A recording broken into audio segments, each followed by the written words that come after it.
acute pain එකක් කියනවා, chronic pain තියෙනවා, ඊට පස්සේ radiating pain තියෙනවා, referred pain තියෙනවා, ඊළඟට nociceptive pain තියෙනවා, අනිත් neuropathic pain තියෙනවා. මේ වගේ pain types ගණන් අපි කතා කරමු. ඇත්තට pain types තියෙනවා 6ක්. හරිද?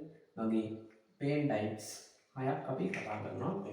මේ එක pain සමහර වෙලාවට මේ pain එකක් එකට එකක් පිට වෙන්න පුළුවන්. දැන් අපි හිතමු මේ neuropathic pain එක acute pain ගන්නට acute pain එකක් කරන්න පුළුවන්. nerve damage එකක් වෙච්ච ගමන් අපිට pain එක දැනෙනවා. ඒක acute pain එකක් වෙන්න පුළුවන්.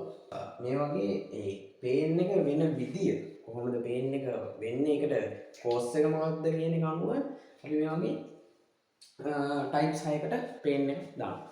හරිද? short term වගේ එකක් acute pain එකක් කියනවා, chronic pain එකක් දීර්ඝකාලීන long lasting pain එකක් වෙයි නම් අපි ඒකට කියනවා chronic pain එකක් කියලා. ඉතින් radiating pain එක තැනකින් කොහේ හරි පටන් අරගෙන ඒක තැනකින් පටන් අරගෙන ඒක තවත් ඒරියා එකකට යනවා. තවත් තැනකට පැතිරෙන pain එකකට කියනවා radiating pain කියලා. ඊළඟට referred pain තියෙනවා. ඒතකොට ඒ කියන්නේ referred pain කියන්නේ සාමාන්‍යයෙන් pain එක පටන් ගන්න හේතුව තියෙන්නේ වෙන තැනක. හැබැයි pain එක අපිට දැනෙන්නේ වෙනත් තැනකින්. අපි උදාහරණයක් විදිහට ගත්තේ heart attack වල. ඒ කියන්නේ infarction එකක් වගේ වෙද්දී ඒ infarction එකකදී වෙද්දී infarction එක වෙන්නේ heart එකේ. එතකොට pain එක දැනෙන්නේ නමුත් shoulder එකේ. ඒ වගේම nociceptive pain.